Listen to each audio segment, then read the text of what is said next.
नमस्कार, आदाब, सत श्री अकाल, गुड इवनिंग मेरे प्यारे दोस्तों। आ गया है आपका होस्ट एंड दोस्त अंकित अवस्थी लेकर के ताजा तरीन सवाल जो कि बने हैं कल दिन भर और आज दिन की खबरों से। प्रमुख खबरों को लेकर के हाजिर हैं 5 मार्च 2022। रियल न्यूज एंड एनालिसिस सभी प्रतियोगी परीक्षाओं के लिए बेहद महत्वपूर्ण।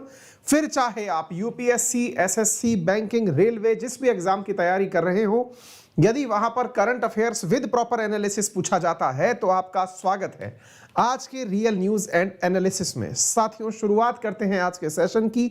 जानना शुरू करते हैं क्या कुछ खास है आज के सेशन में। सबसे पहली जानकारी शुरू की जा रही है हाल ही में नाटो के बारे में। नाटो जिसने हाल ही में गुरुवार और शुक्रवार के दिन बैठकें इस बात की कि हमें आर्टिकल 4 एक्टिवेट कर देना चाहिए। आज के सेशन में समझेंगे कि आफ्टर ऑल आर्टिकल 4 क्या है, जिसके चलते हुए यह उम्मीद की जा रही है कि शायद यूक्रेन के समर्थन में कोई कार्य हो सके। आज के सेशन में समझने का प्रयास करेंगे। नंबर दूसरी महत्वपूर्ण बात आज ये समझेंगे कि विभिन्न खेल निकायों के द्वारा रूस को अपने में से बाहर निकालने का रूस को क्या फर्क पड़ा। नंबर तीसरी महत्वपूर्ण घटना हम ये सीखेंगे कि दुनिया ने वर्तमान में सबसे बड़ी एक बहुत बड़ी संधि, जैसे आज तक की बड़ी जो एग्रीमेंट्स हुए हैं एनवायरनमेंट को लेकर के, उनमें से मॉन्ट्रियल प्रोटोकॉल हुआ या फिर पेरिस क्लाइमेट डील हुआ, ठीक उसी प्रकार की एक वैश्विक प्लास्टिक संधि पर हस्ताक्षर कर दिए हैं। वैश्विक प्लास्टिक संधि जिसको 175 देशों ने हस्ताक्षर किया है। आज के सेशन में समझेंगे कितना खास है वैश्विक प्लास्टिक संधि का इंप्लीमेंटेशन, जिसकी वजह से दुनिया भर के अंदर से प्लास्टिक से निजात पाया जा सकेगा। इसी के साथ साथ हाल ही के अंदर एक जानकारी प्राप्त हुई और कहा गया कि चीन का एक हवाई जहाज, चीन के एक रॉकेट का बूस्टर निकल करके चंद्रमा से टकराया है। चंद्रमा से टकराने पर इसने चंद्रमा पर लगभग 20 मीटर गहरा गड्ढा बना दिया है। आज के सेशन में समझेंगे क्या है ये पूरी कहानी। क्या चंद्रमा से कोई रॉकेट टकरा सकता है? क्या उन्होंने लॉन्चिंग के लिए भेजा था या वो डेब्रिस था? सारी सेशन के अंदर इस बारे में चर्चा की जाएगी। हाल ही में यूक्रेन से ही जुड़ी जानकारियों में रशिया के 2 पैसे वालों के ऊपर ईयू के द्वारा बैन लगा दिया गया है। आज के सेशन में समझेंगे कि धनवान लोगों के ऊपर बैन लगा करके कौन सी गतिविधि का पालन कर रहे हैं यूरोपियन यूनियन और अमेरिकी देश। आज के सेशन में समझने का प्रयास करेंगे। इसके अलावा अन्य महत्वपूर्ण खबरों के अंदर हम जानकारी लेंगे एलआईसी म्यूचुअल फंड के नए एमडी के रूप में टीएस रामकृष्णन को हाल ही के अंदर नियुक्त किया गया है। ठीक इसी प्रकार से Strandja memorial boxing tournament Nikhat Zareen और नीतू ने भारत के लिए स्वर्ण पदक जीत लिया है। ठीक इसी प्रकार से भारतीय निशानेबाज सौरभ चौधरी ने आईएसएसएफ विश्व कप में 19 मीटर एयर पिस्टल का स्वर्ण खिताब जीता है। भारतीय वायुसेना पोखरण रेंज में राजस्थान में वायु शक्ति अभ्यास आयोजित करेगी। इसी के साथ ही नाइट फ्रैंक के अनुसार भारत विश्व स्तर पर अरबपतियों की आबादी में तीसरे स्थान पर है। ठीक इसी प्रकार से शिक्षा राज्य मंत्री श्रीमती अन्नपूर्णा देवी ने देश भर के 49 शिक्षकों को राष्ट्रीय आईसीटी पुरस्कार हाल ही के अंदर प्रदान किए हैं। अक्षय विधानी को यशराज फिल्म का मुख्य कार्यकारी अधिकारी नियुक्त किया गया है। असम सरकार ने पूरे राज्य को अशांत क्षेत्र घोषित कर दिया है। इसी के साथ साथ बीसीसीआई ने टाटा आईपीएल के लिए रुपे को आधिकारिक तौर पर भागीदार घोषित किया है। रुपए जो है वो आधिकारिक रूप से भागीदार घोषित किया गया है। तमिलनाडु सरकार ने मन्नार की खाड़ी, पाक की खाड़ी में डुगोंग के लिए भारत के पहले संरक्षण रिजर्व की स्थापना का निर्णय लिया है। इन तमाम खबरों का विस्तार पूर्वक अध्ययन आज के सेशन में किया जाएगा। मेरे साथ में जो भी विद्यार्थी इस समय जुड़ चुके हैं, सेशन को जल्दी से शेयर कर दें, तमाम जानकारियां जानना शुरू करें। यदि आप में से कोई भी विद्यार्थी हमारे साथ जुड़कर पढ़ना चाहता है तो use my referral code Ankit 10 to avail 10% discount on Unacademy subscriptions. आज का मोटिवेशन है कि forget the mistake, remember the lesson. अक्सर हम लोग एक लाइन सुनते आए हैं और वो लाइन है बीती ताही बिसार दे, यानी कि जो बीत गया उसे भूल जाइए, क्योंकि बात जो बीत गई उसके साथ अगर केवल अनुभव याद रखे जाएं तो महत्वपूर्ण है। अगर हम उसके साथ से अनुभवों के स्थान पर बातें याद रखने लगेंगे तो निश्चित ही हम सकारात्मक ऊर्जा का त्याग कर देंगे। तो इसी आधार पर हम लोग आज के लिए अपना लेसन लेते हैं कि जो बीत गई बातें जिनसे आपको ठेस पहुंची, उनको ध्यान रखते हुए अपने जीवन को और संकट में मत डालिए। बस इतना याद रखिए कि आप अपने साथ में जितना ज्यादा अनुभव बुराइयों का या अच्छाइयों का लेकर चलते रहेंगे, उनका समय अनुसार उपयोग करें। बातों को उपयोग ना रखें, बातों को याद ना रखें, उनके अनुभवों को याद रखें। चलिए ठीक है साथियों। लवकुश, नित्यम, संजय, अविनाश, सुमन, नम्रता, निखिल, विकास, कुंदन, निखिल, अमन, गुंजन, विकास, सभी साथियों को वेरी गुड इवनिंग। जल्दी से सेशन को शेयर कर दीजिए और जानना शुरू करिए क्या कुछ खास है आज के सेशन में। शुरुआत करते हैं आज की सबसे पहली खबर से। ये पहली खबर बहुत ज्यादा खास है। क्यों खास है मैं बता देता हूं साथियों। असल में दिक्कत क्या है कि आप सबने बहुत बार ये सुन लिया कि नाटो के चक्कर में रशिया बर्बाद हो गया, नाटो के चक्कर में यूक्रेन बर्बाद हो गया। क्यों? क्योंकि हमने ये बार बार सुना है कि यूक्रेन नाटो में या यूरोपियन यूनियन में मिलना चाहता था और रशिया बार बार मना कर रहा था, मिल नहीं पाया। ये तो हमने बहुत बार पढ़ा दिया। लेकिन क्या आपको लगता है कि बिना किसी नाटो मेंबर की सहायता के, ऐसे सोच के देखिए, आप सबको अब तक रूस और यूक्रेन क्राइसिस में एक बात बहुत अच्छे से समझ में आ चुकी है। बात यह कि यूक्रेन यदि नाटो मेंबर बन गया होता तो आज युद्ध का स्थल जो या युद्ध का जो परिणाम है जो अब तक आ रहा है वैसा ना आया होता। फिर तो मजेदार ही युद्ध होता। मजेदार से मतलब यह हुआ कि फिर दुनिया के 31 देश एक साथ रशिया के साथ लड़ रहे होते। ये तो आपको समझ में आ गया, क्योंकि यूक्रेन के साथ में 30 और देश जुड़ चुके होते। यदि यूक्रेन भी नाटो मेंबर होता तो कुल 31 मेंबर हो गए होते। अभी तक तो कुल 30 ही मेंबर हैं। अच्छा, ये तो हम सबने बहुत बेहतरीन तरीके से समझ लिया, मल्टीपल टाइम डिस्कस भी हो लिया कि युद्ध का सबसे बड़ा कारण है यूक्रेन की नाटो में शामिल होने की लालसा। अब एक सवाल और बनता है। सवाल यह है कि क्या फिर भी कोई रास्ता, ऑप्शन अवेलेबल है क्या? हमने कहा किस बात का? कि सबके सब नाटो देश बिना किसी नाटो मेंबरशिप के लिए, भाई यूक्रेन की वर्तमान स्थिति क्या है कि उसके पास नाटो मेंबरशिप नहीं है, तो क्या उसके बावजूद भी सारे नाटो देश यूक्रेन की मदद करने आ सकते हैं क्या? यह तो बड़ा सवाल है। अब आप पूछेंगे कि सर मदद करने आ सकते हैं, ऐसे तो कोई किसी की मदद करने भी चला जाए कि भाई मैं तेरी तरफ से लड़ूंगा। लेकिन टेक्निकल पॉइंट पर अगर हम बात करें तो क्या नाटो का चार्टर या नाटो का संविधान ऐसा कुछ कहता है? आज के सेशन में आप वही सुनने वाले हैं। चलिए चर्चा करते हैं, क्योंकि हाल ही में नाटो की 2 बड़ी बैठकें संपन्न हुई हैं। एक कल जो बीता शुक्रवार है वो, और एक गुरुवार। इन दोनों दिन, थर्सडे और फ्राइडे के दिन, नाटो की इमरजेंसी बैठकें बुलाई गई और कहा गया कि आर्टिकल नंबर 4 एक्टिवेट कर दिया जाए। अब आप पूछेंगे कि ये आर्टिकल नंबर 4 भारत के अंदर बात करें तो साहब हम लोग तो राज्य की परिभाषा के रूप में जान रहे हो, 5 की बात कर रहे हो तो शायद नागरिकता की बात कर रहे हो। नाटो के 2 आर्टिकल सबसे खतरनाक आर्टिकल माने जाते हैं। आपकी जानकारी के लिए मैं बता दूं, North Atlantic Treaty Organization America, विशेष रूप से अटलांटिक ओशियन के दाएं बाएं यानी कि पूर्व पश्चिम में रहने वाले देशों का एक संगठन है, जो वर्ल्ड वार समाप्त होने के बाद में यूएसएसआर से लड़ने के लिए बनाया गया था। यूं समझिए कि शीत युद्ध के दौरान अमेरिका के नेतृत्व में बने हुए देशों का संगठन था। अब बड़ा सवाल यह है कि यूएसएसआर तो बचा नहीं, अब तो केवल रशिया है। नाटो अपने लेवल पर आज भी बनकर के रशिया से भी लड़ाई लड़ने के लिए तैयार बैठा रहता है। इसके संविधान में 2 बड़े आर्टिकल हैं। उनमें से एक आर्टिकल का नाम है आर्टिकल नंबर 5 और एक आर्टिकल का नाम है आर्टिकल नंबर 4। आज के सेशन में हम इन दोनों आर्टिकल्स की बात करेंगे। क्या पता नाटो के बारे में आपसे एक बेहतरीन सवाल इस तरह से पूछ लिया जाए। ठीक है, हम क्या चर्चा कर रहे हैं, जरा न्यूज को इस तरह से देखें। कल की न्यूज यह है साथियों कि नाटो के चीफ ने कहा है कि हम लोग अपनी ट्रूप्स तो नहीं भेज रहे हैं, लेकिन आर्टिकल 4 अगर एक्टिवेट हो गया तो फिर हम मना भी नहीं कर पाएंगे। तो इसका मतलब क्या है, चलिए थोड़ा समझने का प्रयास करते हैं। ये नाटो के चीफ हैं जिनका नाम आप यहां पर देख सकते हैं। इनका नाम है स्टोलनबर्ग। इन्होंने कहा कि जी नहीं, डायरेक्ट तो हम नहीं भेज रहे, लेकिन आर्टिकल 4 के तहत अगर डिस्कशन हुए तो फिर हम कुछ भी करने के लिए तैयार हो जाएंगे। तो हमको अब यह समझना जरूरी है कि नाटो अपनी फोर्सेस भेज क्यों नहीं रहा, और भेज सकता है तो उसके लिए आर्टिकल नंबर 4 क्या है, चलिए समझते हैं। देखो बेटा, बात यह है कि नाटो की स्थापना 1949 में हुई थी, और अब मुझे ऐसा लगता है कि भारत में हर व्यक्ति को इस युद्ध में इतना रुचि आ चुका है कि उसे नाटो के सदस्य सबके बारे में पूर्ण जानकारी है। ठीक बात है, तो इसके बारे में ज्यादा हम और भी विस्तार से नहीं बताएंगे, केवल 30 सदस्य हैं, इतना जान लीजिए। आपको पता है ना कि ये 30 के 30 सदस्य एक साथ किस मुद्दे पर एक होते हैं?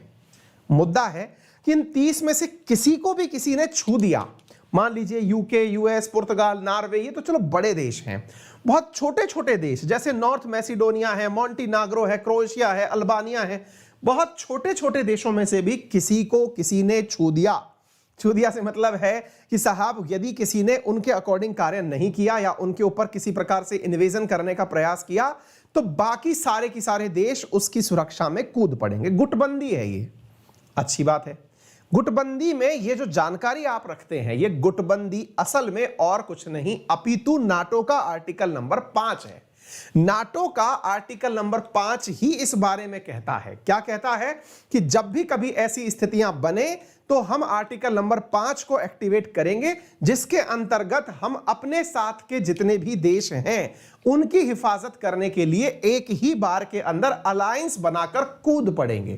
The parties agreed that an armed attack against one or more of them in Europe or North America shall be considered as attack against them all। Article number 5 में साफ कहा गया है किसी एक पर किया गया अटैक सब पर किए गए अटैक के बारे में समझा जाएगा।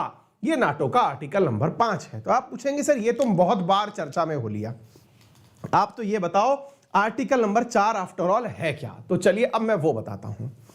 देखिए आर्टिकल 5 में कहा गया कि किसी के ऊपर अटैक हो गया तो सबके ऊपर अटैक समझा जाएगा।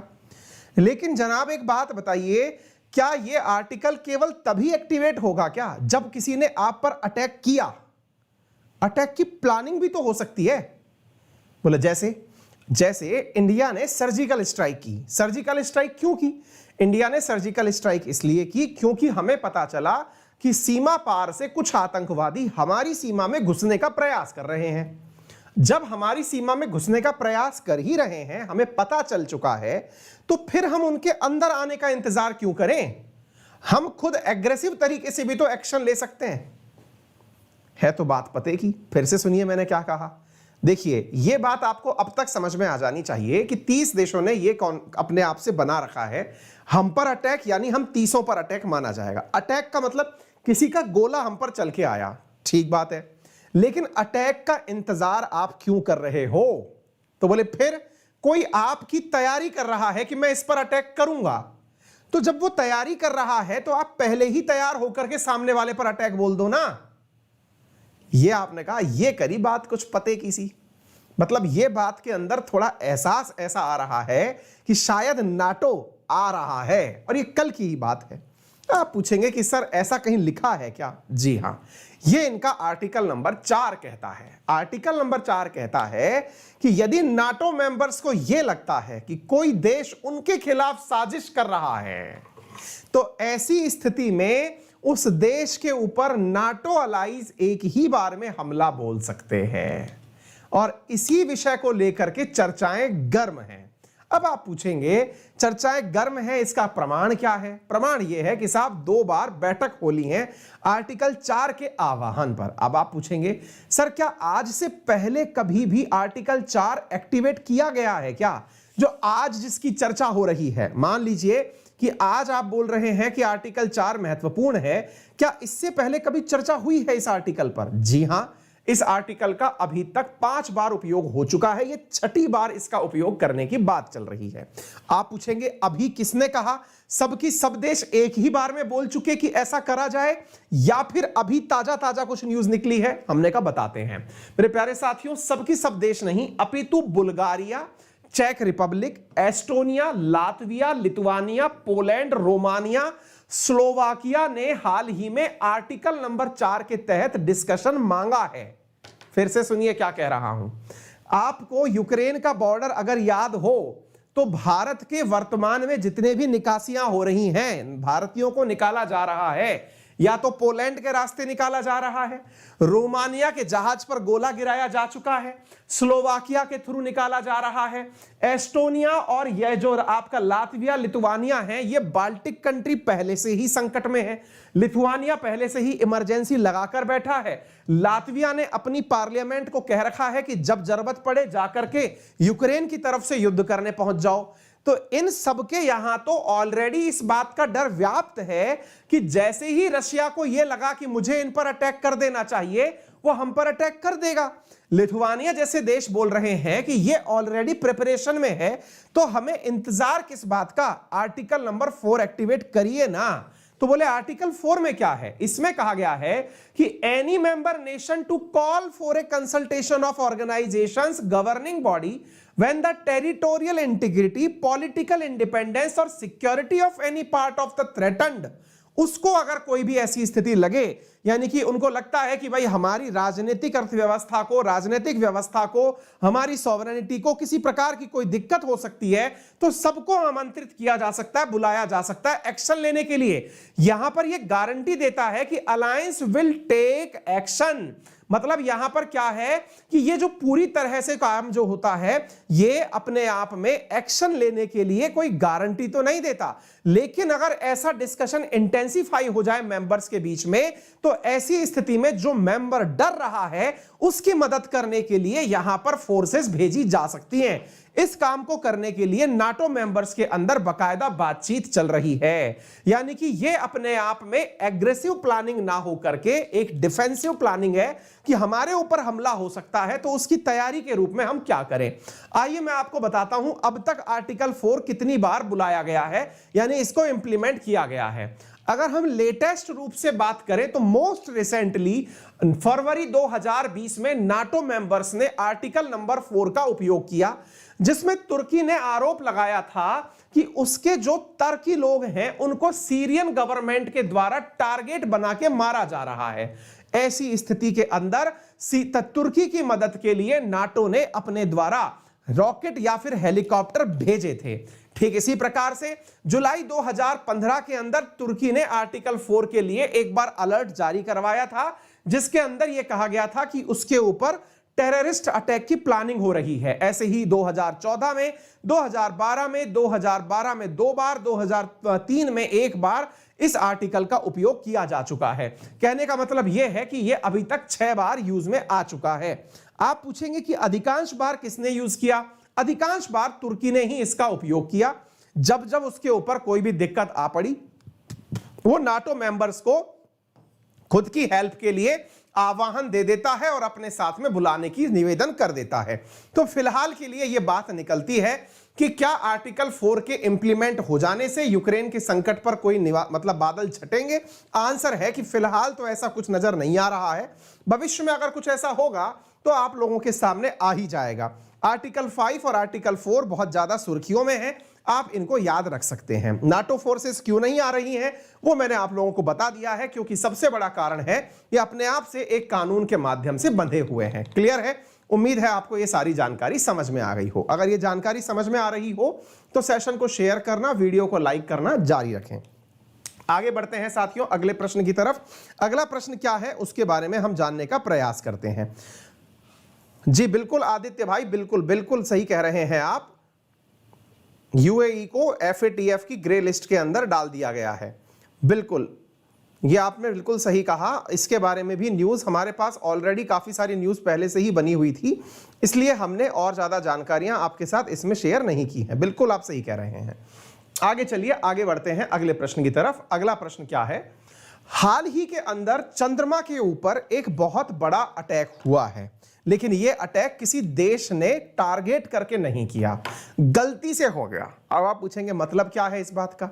साथियों, अंतरिक्ष के अंदर 5800 मील प्रति घंटे की रफ्तार से, 5800 मील प्रति घंटे की रफ्तार से, यानी कि यह मान के चलिए कि 5300 किलोमीटर प्रति घंटे की रफ्तार से, ये 5800 मील प्रति घंटे की रफ्तार से एक स्पेस का जंक बोले तो ऐसा सामान जो कि स्पेस में काम का नहीं बचा, स्पेस का डेब्रिस कह लीजिए या जंक कह लीजिए, जिसका वजन था लगभग 3000 किलो, वो जाकर के चंद्रमा की सतह पर टकराया है। यह न्यूज बहुत बड़ी न्यूज बनती है। आप पूछेंगे न्यूज बड़ी क्यों है? आइए मैं बताता हूं।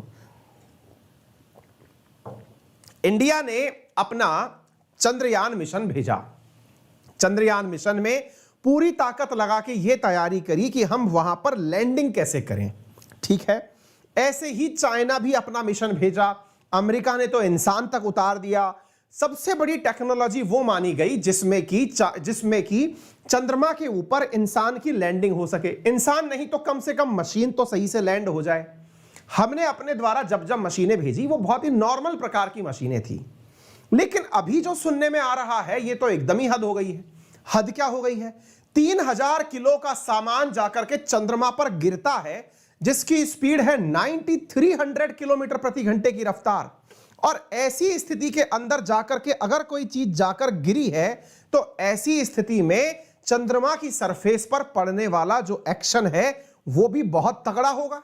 यानी इसकी वजह से चंद्रमा की सरफेस पर बहुत कुछ हुआ। चंद्रमा पर 33 फीट से लेकर के 66 फीट तक गहरा गड्ढा हो गया, ऐसा नाटो का कहना है। नाटो का कहना है कि इतना तेज गति से निकल करके कोई सामान गिरा जिसकी वजह से चंद्रमा पर 10 से लेकर 20 मीटर गहरा गड्ढा हो गया, क्रेटर बन गया, गड्ढा बन गया, ऐसा गहरा सा। आप पूछेंगे कि ये क्या था? ये क्या था साहब? जनाब, ये कोई खगोलीय पिंड नहीं था, अंतरिक्ष के अंदर घूमता हुआ कोई प्लेनेट नहीं था। बाकायदा ये जो चीज गिरी है ये कुछ और नहीं, इंसान के द्वारा अंतरिक्ष में भेजे गए जो रॉकेट्स हैं उनका कचरा था। बोले मतलब ये है कि ये अंतरिक्ष में इंसान के द्वारा जो भेजी जाने वाली तमाम प्रकार की चीजें हैं वो चीजों से बचा हुआ कचरा था। अब ये जो कचरा था, इस कचरे के कारण यहां पर जाकर के नुकसान हुआ है। निशा शर्मा लिख रही हैं, सर आपकी लाइव क्लास बहुत दिनों बाद ज्वाइन कर रही हूं, न्यूज़पेपर रीड करने की जरूरत है क्या? न्यूज़पेपर रीड कर सकती हैं, मना नहीं है। हम आपको वो चीज पढ़ा रहे हैं जो सबसे ज्यादा जरूरी है, क्योंकि न्यूज़पेपर में तो बहुत सारी खबरें होती है ना, आपको पढ़ने से मना किसने किया है? आगे सुनिए। अब आप पूछेंगे इसका मतलब ये कोई प्लेनेट का हिस्सा नहीं था? हमने कहा जी बिल्कुल नहीं था। तो फिर ये क्या था? हमने कहा ये स्पेस डेब्रिस था, इंसान के भेजे हुए रॉकेट से निकला कचरा था। आपका दिमाग फिर बनना आएगा कि सर इंसान तो पृथ्वी के चारों तरफ चक्कर काटने के लिए सामान भेजा हुआ है, चंद्रमा के नजदीक कौन पहुंच गया? हमने कहा बताते हैं। चंद्रमा के नजदीक once upon a time China के द्वारा एक मिशन भेजा गया था जिसका नाम था चांग E5 मिशन। चंद्रमा पर भेजा गया चाइना का मिशन चांग E5 मिशन जो था, उस मिशन के अंदर मिशन तो लौट के वापस आ गया, लेकिन जो जमीन से ऊपर ले जाने के लिए बूस्टर लगाए गए थे ना, वो बूस्टर अभी वहीं तैर रहे थे अंतरिक्ष में और वहां से निकल करके चंद्रमा पर टकरा गए। यानी कहने का मतलब यह हुआ कि चंद्रमा पर अटैक करने के लिए जो सामान गिरा है जाकर के, वो चाइनीज रॉकेट से निकला हुआ मलबा था। 4 मार्च के दिन की घटना है, जिस समय पर ऐसी स्थिति बनी कि 3 टन के आसपास का स्पेस जंक जो है वो मून पर 9300 किलोमीटर प्रति घंटे की रफ्तार से जाकर टकराया था। कौन सा था ये? चाइना के द्वारा भेजा गया चांग E5 मिशन था। उस मिशन में जो सैटेलाइट थी वो तो लौटकर धरती पर वापस आ गई, लेकिन ये जो लगे हुए हिस्से होते हैं जिन्हें बूस्टर कहते हैं, जिनमें फ्यूल भरा होता है, ये लेकर ऊपर ले जाने का काम करते हैं, इन्हें अंतरिक्ष में ही छोड़ दिया जाता है। ये कचरा जो है ये जाकर के चंद्रमा से टकरा गया। यानी कि 2014 में चांग E5 से निकला कचरा चंद्रमा पर टकरा गया। अब आप पूछेंगे सर टकराने से कोई फर्क थोड़ी पड़ा? हमने कहा बिल्कुल नहीं पड़ा। चंद्रमा को क्या फर्क पड़ेगा, 2-4 चोट और लग गई, कोई बात नहीं। लेकिन जनाब आप ये सोचिए कि ये कचरा जो टकराया है ये किसी की कैलकुलेशन में ही नहीं था। यानी किसी ने प्रिडिक्ट ही नहीं किया था कि ऐसा कोई कचरा होगा और चंद्रमा पर टकराएगा। बोले इसका मतलब क्या था? कहना क्या चाहते हो? हमने कहा कहना हम ये चाहते हैं कि अंतरिक्ष में जो वर्तमान में घटनाएं हो रही हैं वो प्रेडिक्टेबल नोट पर नहीं हो रही हैं। बोले मतलब? मैंने कहा मतलब ये है कि ये जो कचरा है ना, इसकी मॉनिटरिंग कोई नहीं करता। सैटेलाइट रहता है तो सब लोग उसके ऊपर नजर गड़ाए बैठे रहते हैं। फिर आप पूछेंगे इसका कहने का अर्थ ये हुआ कि कचरा अपनी मर्जी से जहां मन में आ रहा है वहां तैर रहा है? हमने कहा जी हां। और अगर ऐसा ही है, जिसको आप डेब्रिस कहते हैं, अगर ये अंतरिक्ष में तैरता हुआ डेब्रिस आपस में टकरा जाए, मान लीजिए डेब्रिस तैर रहा है और तैर करके आपस में टकरा जाए, तो इसकी दिशा क्या होगी? हमने कहा उसको भी कोई डिसाइड नहीं करता। सर इसके टकराने से अंतरिक्ष में उड़ रहे और सैटेलाइट्स को भी नुकसान हो सकता है। हमने कहा इससे भी इनकार नहीं कर सकते। तो इसका मतलब यह हुआ कि आने वाले समय में जब डेब्रिस से डेब्रिस टकराएगा तो बहुत सारा कचरा क्रिएट हो जाएगा। मैंने कहा बिल्कुल हो जाएगा। तो ऐसी स्थिति में जो वर्तमान में हम सैटेलाइट भेज रहे हैं, क्या ये पूरी प्लानिंग के साथ भेजे जा सकेंगे? जी नहीं। इसी को लेकर के वैज्ञानिक चिंतित हो रहे हैं। अभी तक जो भी कचरे की घटनाएं आती थी वो अर्थ के ऑर्बिट में तो आती थी कि अर्थ के चारों तरफ चक्कर लगाते समय कोई अंतरिक्ष का कचरा दूसरे सैटेलाइट से टकरा गया। मून पर यह घटना जो है ये चौंकाने वाली है जो देखी गई है। साइंटिस्ट ने इसके बारे में जानकारी दे दी। अब साथियों एक वैज्ञानिक हुए हैं जिन्होंने इस कचरे के बारे में अपनी थ्योरी दी थी। उन वैज्ञानिक का नाम है कैसलर। यानी कि जब भी डेब्रिस की चर्चा की जाए तो कैसलर की चर्चा जरूरी है। तो कैसलर सिंड्रोम एक बार के लिए समझना जरूरी है।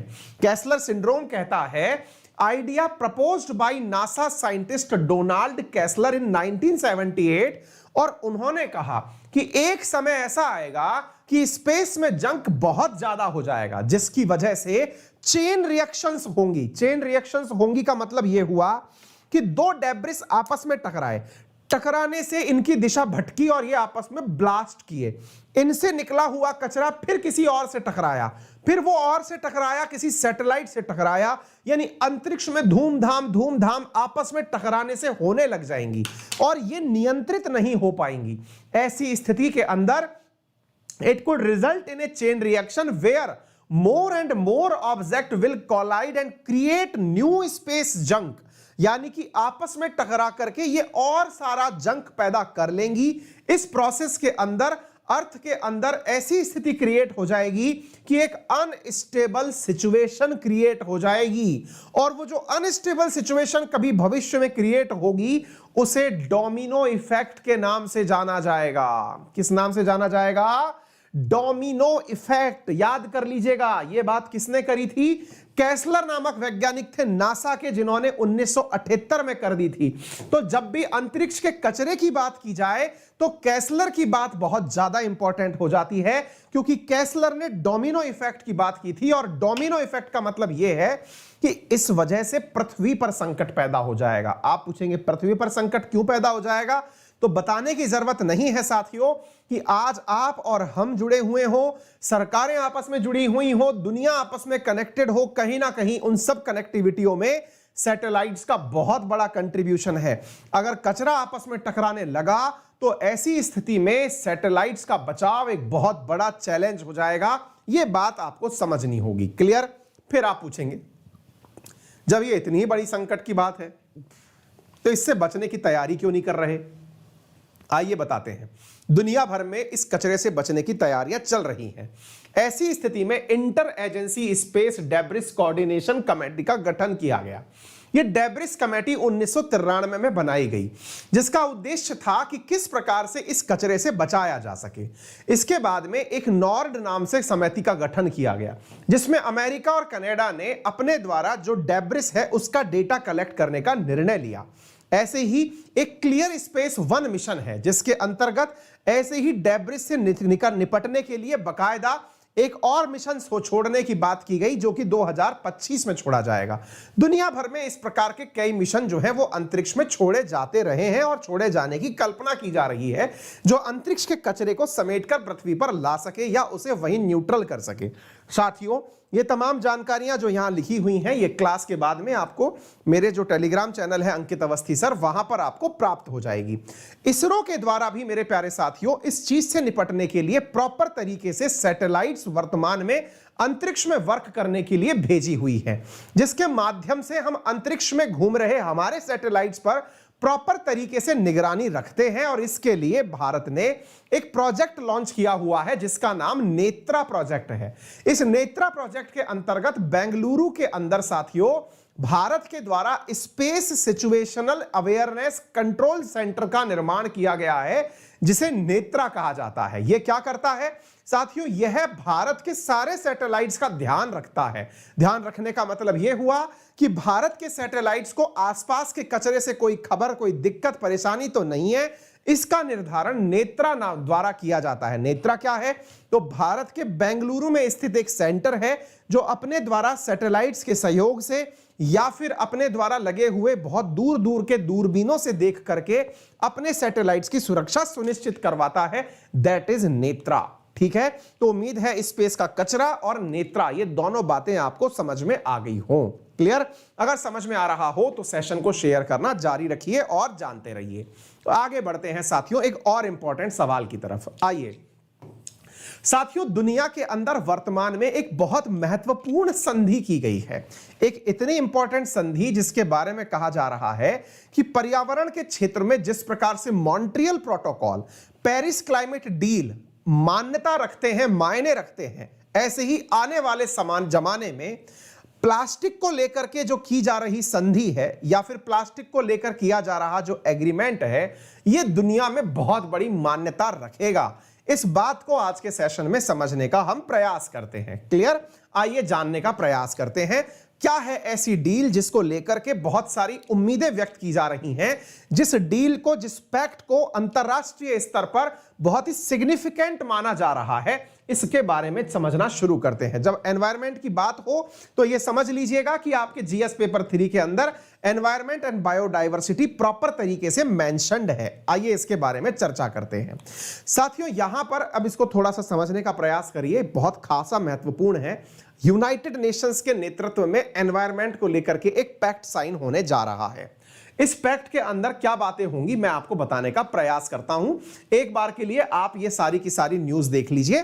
2 मार्च की एक खबर है। 2 मार्च की खबर क्या है कि यूएन के अंदर एनवायरनमेंट असेंबली ने कंक्लूड किया, 14 रेजोल्यूशंस यानी कि प्रस्ताव पारित हुए, जिसमें कि यह डिसाइड किया गया कि पॉल्यूशन को कैसे खत्म किया जाए। कौन से पॉल्यूशन को? जो प्लास्टिक से पैदा होता है, उससे कैसे बचा जाए और पृथ्वी या नेचर को किस प्रकार से अंतरराष्ट्रीय रूप से उसे रीस्टोर किया जाए। एक बहुत महत्वपूर्ण समझौते के ऊपर हस्ताक्षर हुए। साथियों, आपको इसके बारे में मैं जानकारी दूं उससे पहले आपको कुछ फैक्ट बताना चाहूंगा। फैक्ट यह है कि इस पूरे प्लानिंग के अंदर यह निर्धारित किया गया कि हम लोग आपस में मिलकर के वर्ष 2024 तक कुछ ऐसा कर जाएंगे या ऐसा लीगल बाइंडिंग के साथ कानून पारित कर जाएंगे जिसके चलते प्लास्टिक का उपयोग मिनिमाइज किया जा सके। आपको याद रखना है साथियों कि इस समय दुनिया में जो बहुत बड़े संकट के रूप में या पर्यावरणीय प्रदूषण का विषय बना हुआ है वो प्लास्टिक पॉल्यूशन है। और इसके बारे में एनवायरमेंटल के अंदर 175 देशों ने 2 मार्च को बैठ करके एक एग्रीमेंट पर हस्ताक्षर किए और कहा कि अगले 2 सालों के भीतर यानी कि 23 तक 24 तक 22 से लेकर 24 के बीच में एक ऐसा एग्रीमेंट तैयार किया जाएगा जो लीगली बाइंडिंग होगा देशों के ऊपर, यानी कि एक प्रकार से सारे देश आपस में मिलकर के इसके ऊपर कार्य करेंगे, कानूनी रूप से वैधकारी होगा। इस कार्य को करने के लिए 175 देश आपस में बैठे और उन्होंने निर्णय लिया कि हम पूरी तरह से फ्रेमवर्क तैयार करेंगे और 14 रेजोल्यूशन पारित किए गए। वो 14 रेजोल्यूशन यानी प्रस्ताव जो थे वो आपके सामने लिखे हुए हैं। पोस्ट कोविड चीजों से कैसे निपटना है, नाइट्रोजन वेस्ट से कैसे निपटना है, एक्सेट्रा एक्सेट्रा। साथियों, जब हम प्लास्टिक की बात करते हैं तो प्लास्टिक के बारे में थोड़ी सी जानकारी आप भी जान लीजिए साथियों। मतलब दुनिया भर के अंदर अगर हम बात करते हैं तो दुनिया भर के जो समुद्र हैं उनके अंदर 5 ट्रिलियन पीसेस ऑफ प्लास्टिक्स जो है वो इस समय समुद्र में पड़ा हुआ है। यानी कि जो समुद्र के अंदर प्लास्टिक पड़ा हुआ है उसकी संख्या 5 ट्रिलियन पीसेस है। हर साल 400 मिलियन टन प्लास्टिक जो है वो प्रोड्यूस किया जाता है। 40% ऑफ सिंगल यूज प्लास्टिक जो है वो इसमें से निकाल करके फेंक दिया जाता है। यानी एक प्रकार से ये आइडिया लगाइए कि दुनिया जो है वो कितना ज्यादा प्लास्टिक तैयार करती है और उसमें से कितना यूजलेस समझ करके समुद्र में फेंक देती है। साथियों, 8 मिलियन टन प्लास्टिक जो है वो दुनिया का हर साल समुद्र में एंट्री करता है। आप सोच करके देखिए कि ये सारा की सारा प्लास्टिक जमीन से बह करके समुद्र में जाता है। साथियों, ये जो भी प्लास्टिक समुद्र में डाला जाता है ये रिसाइकल भी नहीं हो पाता, क्योंकि ये इतने महंगे प्रकार से रिसाइकल होता है कि इसे कोई रिसाइकल करने का कष्ट भी नहीं उठाता। साथियों, पृथ्वी पर रहने वाले जीव और समुद्र के अंदर रहने वाले जीव इस प्लास्टिक से बहुत ज्यादा नुकसान पाते हैं। विशेष रूप से इसकी वजह से समुद्र के भोजन पर डिपेंडेंट रहने वाले लोगों का जीवन भी बहुत बुरी तरह प्रभावित होता है। इस वजह से प्लास्टिक पॉल्यूशन से निपटने के लिए 2024 को टारगेट में लेते हुए एक प्रोविजन तैयार करने के ऊपर हस्ताक्षर किए गए हैं।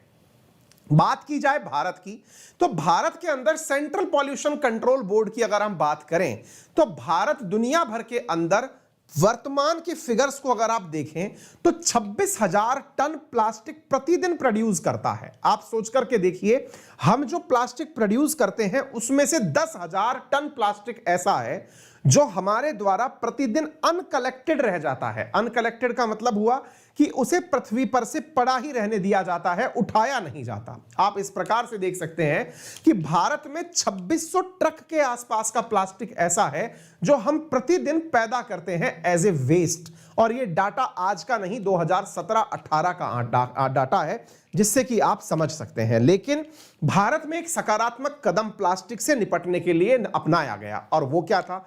भारत ने plastic waste management amendment rule 2022 पारित किया, जिसके अंतर्गत यह तय किया गया कि एक्सटेंडेड प्रोड्यूसर रेस्पॉन्सिबिलिटी के माध्यम से जो व्यक्ति प्लास्टिक का सामान पैदा कर रहा है उसी की जिम्मेदारी होगी कि वो उस प्लास्टिक को किस प्रकार से मैनेज करता है। ऐसा कार्य करने के लिए भारत ने फरवरी 2022 में एक प्रकार से प्लास्टिक के अंदर प्लास्टिक वेस्ट मैनेजमेंट रूल्स 2022 जारी किए थे। कहने का अर्थ यह है कि भारत ने प्लास्टिक से निपटने के लिए एशिया में पहला स्थान प्राप्त किया है। यानी कि एशिया में प्लास्टिक से निपटने के लिए जिन भी देशों ने कदम उठाए उनमें भारत पहला है, जिसने कि बहुत पहले ही यह निर्णय ले लिया था कि हम प्लास्टिक से कैसे निपटेंगे। आप पूछेंगे ये एजेंसी कौन सी है जिसने इस प्रकार का निर्णय लिया है? तो यूनाइटेड नेशंस एनवायरमेंटल असेंबली के द्वारा, जो कि यूएन के अंदर एनवायरमेंट प्रोग्राम की एक गवर्निंग बॉडी है, इसके द्वारा यह निर्णय लिया गया है कि आने वाले 2024 तक हम प्लास्टिक से निपटने का पूरा कार्यक्रम करेंगे। साथियों, भारत समेत दुनिया के जितने भी देश यूनाइटेड नेशंस के तत्वाधान में पर्यावरण के लिए जो कार्य करते हैं, उस कार्य में यह दुनिया की सबसे ज्यादा पावरफुल कमेटी मानी जाती है। यानी कि यह डिसीजन टेकिंग अथॉरिटी के रूप में कंसीडर की जाती है। यूनाइटेड नेशंस असेंबली है ये, जो कि एनवायरनमेंट के लिए काम करती है। हालांकि इसमें भारत समेत दुनिया के 193 मेंबर शामिल हैं, लेकिन प्लास्टिक की ट्रीटी में 175 देशों के द्वारा ही इसके अंतर्गत हस्ताक्षर किए गए हैं। यहां पर यह तय किया गया है कि प्लास्टिक को हर स्तर पर, जहां से प्लास्टिक पैदा होता है वहां से लेकर के लास्ट जब प्लास्टिक डिस्पोज होता है वहां तक प्लास्टिक को एक सर्कल के अंदर यूज किया जाता रहेगा। ये इसके अंदर प्रोसीजरल पार्ट है जो कहे गए हैं। उम्मीद है कि सभी साथियों को यह बात अच्छे से समझ में आ गई होगी। एक बालक है और उस बालक का नाम है प्रशांत, और वो लिख रहा है, प्रशांत जो है वो शांति नहीं रख रहा है और कह रहा है कि सर इस क्लास का टाइम सुबह ही रहने दो ना प्लीज। प्रशांत, हम भी आपके साथ सही मानते हैं इस बात को, क्योंकि वास्तविकता में घर परिवार हमारे भी है और हमें भी परिवार को समय देना होता है, और टेक्निकली इतना लेट तक पढ़ाने का मन हमारा भी नहीं करता। लेकिन चूंकि आप भी मेरे ही परिवार के हिस्से बन चुके हैं, इसलिए एक मोरल एब्लिगेशन है, इस वजह से आप लोगों के लिए क्लास इतनी लेट नाइट भी ली जा रही है। वास्तविकता यह है कि अपने सभी व्यस्तताओं को किनारे लगाते हुए इस क्लास को निरंतर रखने का ही एफर्ट चलाया जा रहा है। वास्तविकता स्थिति यह है कि आरएनए को लेने का जो इस समय का टाइम टेन्योर चल रहा है, 1% भी ये प्रैक्टिकली पॉसिबल नहीं हो पा रहा है कि मैं आपकी क्लासेस ले पाऊं, क्योंकि वर्तमान में जो मेरी व्यस्तताएं चल रही हैं उनको ध्यान में रखते हुए क्लास को कराने में बहुत दिक्कतें हो रही हैं। फिर भी मैं आपके साथ पूरी दृढ़ता के साथ जुड़ा हुआ हूं। आप खुद का हौसला तो बनाए ही रखें और हमारा भी हौसला बनाए रखें, ताकि आपकी ये क्लास निरंतरता के साथ आती रहे। इस क्लास की एक सबसे बड़ी खूबसूरती ये है कि इसमें हम उन प्रश्नों को लाने का प्रयास करते हैं जो भले ही रुचिकर ना हो, लेकिन एग्जाम के पॉइंट ऑफ व्यू से बहुत ज्यादा इंपॉर्टेंट हो। जैसे अभी आपने थोड़ी देर पहले एनवायरनमेंट का एक बहुत बड़ा सवाल पढ़ा। हो सकता है कि इसमें कोई रस ना हो, इसमें हो सकता है कि इसमें पाकिस्तान की बात ना हो, इसमें अफगानिस्तान की बात ना हो, इसमें तालिबान, रशिया, यूक्रेन कुछ ना हो सकता है आपको रुचि ना हो। लेकिन पेपर आपके इंटरेस्ट से डिराइव नहीं होता। इसलिए आरएनए की मांग हमेशा बनी रहती है कि ये हमेशा एग्जाम के पॉइंट ऑफ व्यू से डिराइव किया गया एक सेशन है। ठीक इसी प्रकार से अगर बात की जाए आरएनए के और प्रश्नों की जो मैंने चाहे कल पढ़ाए हों, यानी एक दिन पहले पढ़ाए हों या आज पढ़ाया हो, अंतरिक्ष का कचरा, वो बहुत सारे ऐसे टाइटल्स हैं जो आरएनए में कवर कराए जाते हैं, एग्जाम पॉइंट ऑफ व्यू से बहुत इंपॉर्टेंट है। आप सबसे गुजारिश है, आपकी व्यस्तताएं अपने लेवल पर हो सकती हैं, आप मुझे सुनने के लिए समय निकाल रहे हैं, इसमें आपका भी फायदा है और मेरा भी फायदा है। इसलिए आपसे निवेदन है कि अगर समय सुबह का आप चाहते हैं, आप में से कोई भी अगर चाहता है, तो क्लास इस समय हो जाए, आप सुबह उठ करके इसे देख लिया करें, है ना। तो रादर देन इसके कि आप क्लास परिवर्तित कराने के लिए मुहिम छेड़ें, कमेंट बॉक्स को आप इसके अंदर समय के साथ भरें। अगर आप लोगों को ज्यादा दुविधा होगी तो मेरे पास समय का अभाव इतना ज्यादा है कि हो सकता है कि मैं आप लोगों का आरएनए कुछ समय के लिए रोक ही दूं, क्योंकि बहुत मुश्किल से, क्योंकि आप सोचिए कि आपकी क्लास खत्म कराते कराते 10:30 तो बज ही जाते हैं, फिर अगले दिन की कार्रवाई शुरू होती है। तो एकदम ऐसी स्थिति में आप लोगों का समर्थन मेरे लिए बहुत ज्यादा जरूरी है। उम्मीद है कि आप इस बात को थोड़ा समझने का प्रयास करेंगे, है ना। चलिए आगे बढ़ते हैं, और अगर आपको बहुत ज्यादा स्थितियां विकट लग रही हैं तो आप सुबह जग कर देख सकते हैं। आगे बढ़िए, अगले प्रश्न की तरफ चलते हैं साथियों, क्योंकि दुनिया भर में इस समय अंतरराष्ट्रीय स्तर पर रशिया यूक्रेन के अलावा कुछ चल नहीं रहा है। ऐसी स्थिति में रशिया यूक्रेन के अंदर एक खबर जो निकल के आती है वो ये है कि दुनिया भर के देशों ने रूस को अंतरराष्ट्रीय खेलों से बाहर निकालने का निर्णय ले लिया है। ऐसी स्थिति में रूस के ऊपर क्या फर्क पड़ेगा, क्योंकि आपने कुछ ही दिनों पहले मुझसे 2 सेशन और समझे हैं। पहला, रूस और यूक्रेन युद्ध का भारत पर क्या प्रभाव पड़ा, इसके साथ साथ खुद रूस पर क्या प्रभाव पड़ा, और इन दिनों आप लोगों ने नोटिस किया हो तो रूस को बहुत सारी अंतरराष्ट्रीय एजेंसीज ऐसी हैं जो खेलने से बाहर कर दे रही हैं, यानी खेलने नहीं दे रही हैं। आइए उनके बारे में जरा चर्चा कर लेते हैं, समझने का प्रयास करते हैं। स्पोर्ट्स के अंदर हाल ही के अंदर ये न्यूज आपके लिए निकल करके आई हैं, जैसे रशिया के एथलीट्स को खेलने से मना किया जा रहा है बहुत सारे खेलों से। फीफा ने, यूईएफए ने, F1 रेसेस ने, चेस ने, आइस हॉकी ने, बैडमिंटन ने, सब ने मना कर दिया है कि रशियंस खिलाड़ी को हम खेलने ही नहीं देंगे। ऐसा क्या है, मतलब खेलने में ऐसा क्या हो जाता है कि खेलने नहीं दे रहे हैं? मतलब क्या खिलाड़ी गोला बारूद लेके आता है क्या? जी नहीं। खेलने के साथ में एक भावना जुड़ी होती है, और खेल स्पिरिट जो होती है वो लोगों में टुगेदरनेस का भाव दिखाती है। रशिया को ये सारी एजेंसीज ये एहसास दिलाना चाहती हैं कि आपने उस मूल भाव को तोड़ने का कार्य किया है जो टुगेदरनेस का है, मतलब एक साथ रहने का जो कार्य है, कहीं ना कहीं उसे प्रभावित करने का कार्य किया गया है। क्योंकि स्पोर्ट्स कभी भी किन्हीं को अलग होने की भावना नहीं देता, सबको एक साथ जोड़ने का प्रयास करता है।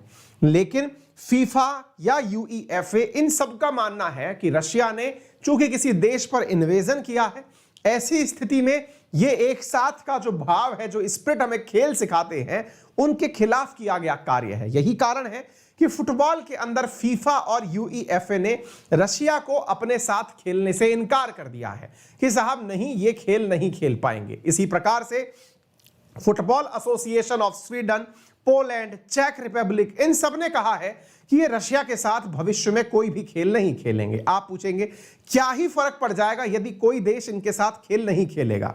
फर्क बहुत पड़ जाएगा, क्योंकि साथियों खेलने से बहुत सारे आपके जो स्पॉन्सर्स होते हैं या स्पोर्ट्स स्पॉन्सर्स होते हैं, इकोनॉमिक एक्टिविटीज होती हैं, वो बहुत बड़ी मात्रा में प्रभावित होती हैं। यदि एक भी स्पोर्ट्स इवेंट कहीं पर कैंसिल होता है तो उसका उस देश की इकोनॉमी पर बहुत हार्श इफेक्ट पड़ता है। ऐसी स्थिति में अगर रशिया के साथ खेल खेलने पर प्रतिबंध लगाएंगे ये सारे देश, तो निश्चित ही इसका फाइनेंशियल लॉस तो होना ही है। इंटरनेशनल ओलंपिक कमेटी की अगर हम बात माने तो रशिया और बेलारूस के ऑफिशियल्स ने, मतलब इंटरनेशनल ओलंपिक कमेटी ने कहा है कि रशिया और बेलारूस के एथलीट्स को खेलने के लिए हम पार्टिसिपेट नहीं करने देंगे, ऐसा आईओसी इंटरनेशनल ओलंपिक कमेटी का कहना है। वर्ल्ड एथलेटिक्स ने भी कहा है कि सर रशिया को हम बैन करेंगे ताकि वो किसी भी फील्ड पर और ट्रैक पर ना देखा जा सके, ऐसा वर्ल्ड एथलेटिक्स के द्वारा कहा गया है। टेनिस के द्वारा अगर हम बात करें तो इंटरनेशनल टेनिस फेडरेशन, जो कि एनुअल टेनिस कप का काम करती है, अनाउंस करती है, उन्होंने कहा है कि हम अपने द्वारा रशिया और बेलारूस की टीमों को खेलने नहीं देंगे। ठीक इसी प्रकार से यूक्रेन मोटर स्पोर्ट्स फेडरेशन ने कहा है कि फार्मूला 1 जो गवर्निंग बॉडी है इसको हम खेलने से इनकार करेंगे। ऐसे ही पैरा ओलंपिक्स ने कहा है, जो कि अभी होने वाले थे रशिया में बीजिंग ओलंपिक के तुरंत बाद में, उन्होंने भी कहा है कि हम रशिया को अपने साथ खेल नहीं खेलने देंगे। इंटरनेशनल हॉकी फेडरेशन IIHF ने कहा है कि रशिया और बेलारूस की नेशनल टीम्स जो हैं उनके साथ भविष्य में होने वाले सभी टूर्नामेंट्स को हाल्ट पे डाल दिया गया है। वहीं इंटरनेशनल जूडो फेडरेशन ने भी रशियन प्रेसिडेंट व्लादिमीर पुतिन को, जिसका कि व्लादिमीर पुतिन जो है वो एक ऑर्डिनरी प्रेसिडेंट हैं, उनके साथ में इन्होंने खेलने से इनकार कर दिया है। यानी कि इन्होंने कहा है कि यूक्रेन क्राइसिस के चलते हुए इन्होंने इंटरनेशनल जूडो फेडरेशन के द्वारा मिस्टर व्लादिमीर पुतिन का जो ऑनरेरी प्रेसिडेंट का पद है उनसे उन्हें हटा दिया गया है और ambassador of international judo federation से भी उन्हें हटा दिया गया है। बात की जाए रग्बी की, जो कि मतलब एक प्रकार से समझिए कि दुनिया के अंदर जिसका कि गवर्निंग बॉडी जो है उसने रशिया और बेलारूस को सारे के सारे स्पोर्ट्स इवेंट से बैन कर दिया है और कहा है कि इंटरनेशनल के अंदर क्रॉस बॉर्डर जब भी रग्बी होगा तो उसके अंदर रशिया को खेलने नहीं दिया जाएगा। ये तमाम खबरें दुनिया भर से निकल करके आ रही हैं। इसी प्रकार से ताइक्वांडो के अंदर अगर हम बात करें तो ठीक इसी प्रकार से साथियों इन्होंने कहा है कि peace is more precious than Trump. तो इनके द्वारा कहा गया है कि रशिया और बेलारूस का नेशनल फ्लैग और एंथम जो है वो किसी भी इवेंट के अंदर शो नहीं किया जाएगा।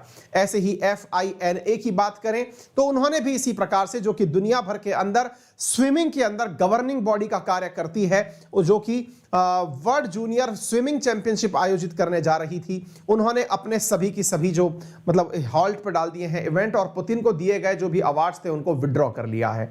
इस प्रकार से बहुत सारी दुनिया भर की जो एजेंसीज हैं उन्होंने रशिया को और बेलारूस को एक तरह से दोनों को ही स्पोर्ट्स के तमाम इवेंट से बाहर करने का निर्णय लिया है। आगे बढ़ते हैं साथियों, हाल ही के अंदर आपको मालूम तो होगा ही कि रूस के अंदर एलेक्स नावेल्नी का नाम आपने बहुत सुना होगा, लेकिन इसके साथ साथ एक और व्यक्ति हैं जिनका नाम है एलेक्सी मोर्दशोव।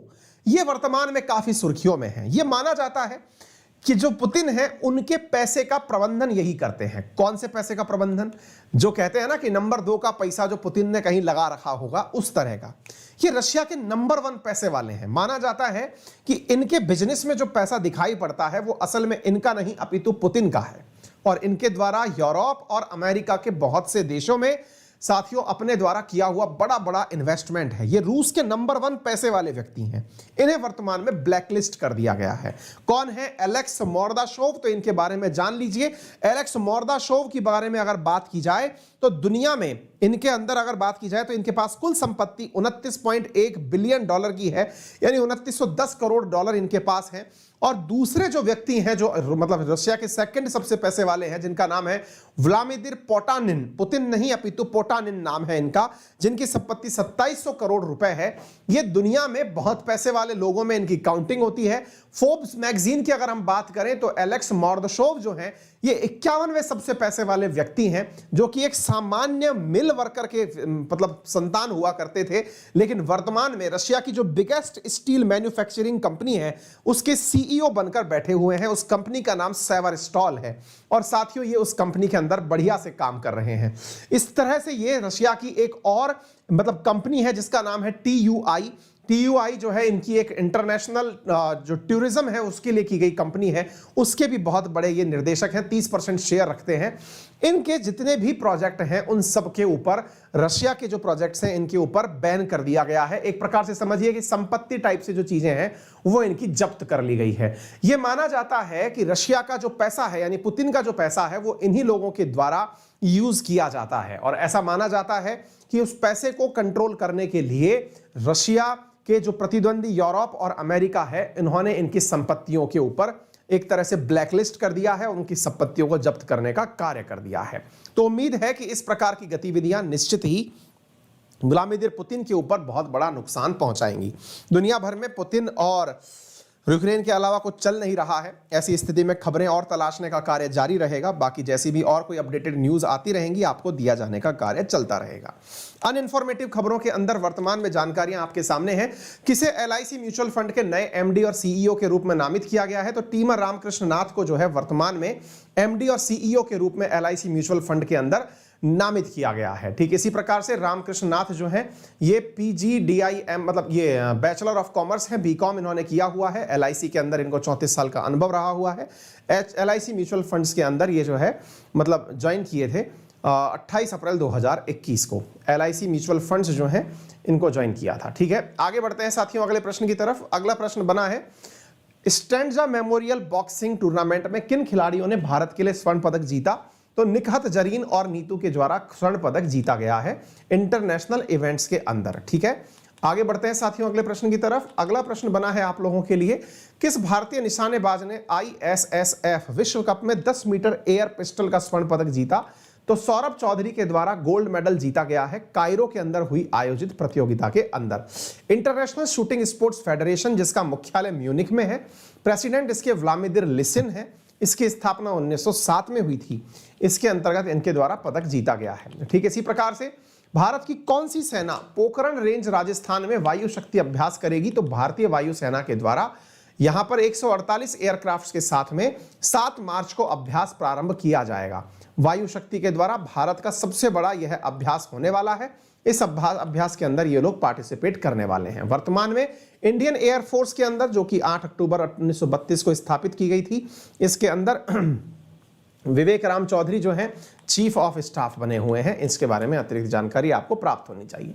नाइट फ्रेम के अनुसार भारत विश्व स्तर पर अरबपतियों की आबादी में किस स्थान पर रहा?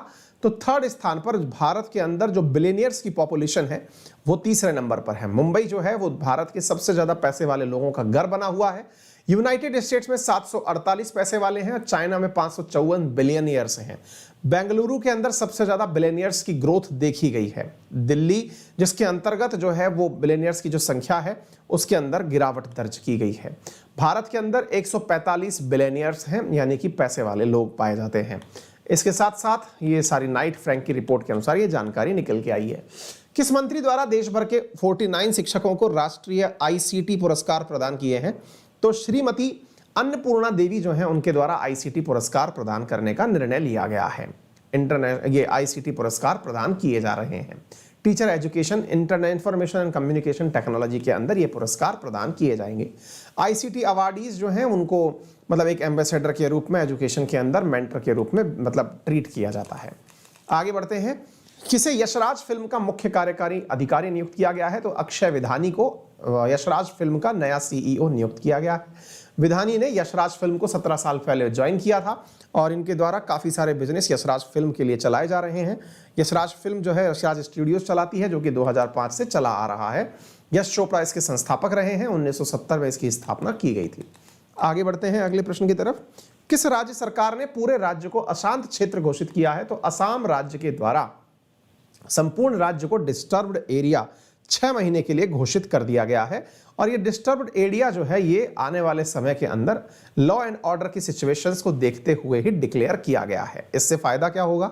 यहां पर armed force special power act जो है उसका सेक्शन 3 कहता है कि यदि कोई क्षेत्र डिस्टर्ब्ड एरिया है तो ही वहां पर अफ्स्पा लगाया जा सकता है। अफ्स्पा के तहत आर्म्ड फोर्सेस को स्पेशल पावर्स दे दी जाती हैं जिसमें वो किसी भी व्यक्ति को कभी भी जांच सकती हैं और अपने हिसाब से उस पर एक्शन ले सकती हैं। आगे बढ़ते हैं अगले प्रश्न की तरफ। BCCI ने टाटा IPL के लिए किसे आधिकारिक भागीदार घोषित किया है? तो रुपे को आधिकारिक भागीदार घोषित किया गया है। IPL के द्वारा ब्रजेश पाटिल जिसके चेयरमैन हैं उन पटेल जिनके द्वारा मतलब ये रुपे को जो है वो किया गया है। रुपे जो कि national payment corporation of India जिसका ऑनर है और इसकी टैगलाइन है 1 life 1 RuPay. Indian premium league की अगर हम बात करें तो इसमें सबसे ज्यादा रन विराट कोहली के हैं। 2008 के अंदर ये शुरू हुई थी। आगे बढ़ते हैं।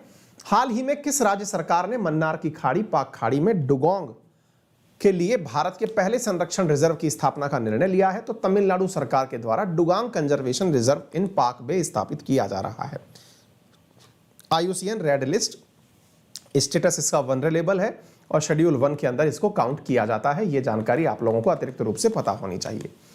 अदर इंफॉर्मेशंस में 4 मार्च नेशनल सेफ्टी डे के रूप में कंसीडर किया जाता है। यदि आप इस कंटेंट की PDF चाहते हैं तो मेरे टेलीग्राम चैनल अंकित अवस्थी सर पर आपको इसकी PDF प्राप्त हो जाएगी। मेरा रेफरल कोड है अंकित 10 जिसका यूज करके आप अनअकैडमी पर 10% डिस्काउंट प्राप्त कर सकते हैं।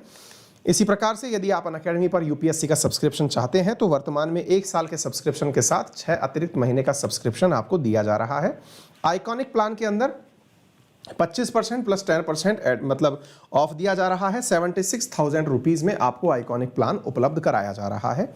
यूपीएससी के अंदर इजी ईएमआई ऑप्शंस अवेलेबल हैं, लोन फैसिलिटी अवेलेबल है, उसका आप उपयोग में ले सकते हैं। फिलहाल के लिए इतना ही। अपना ख्याल रखें, बड़ों का सम्मान करें, छोटों को प्यार दें, अपना व्यक्तित्व इस प्रकार से विकसित करें कि महिलाएं आपके साथ सुरक्षित महसूस करें। धन्यवाद।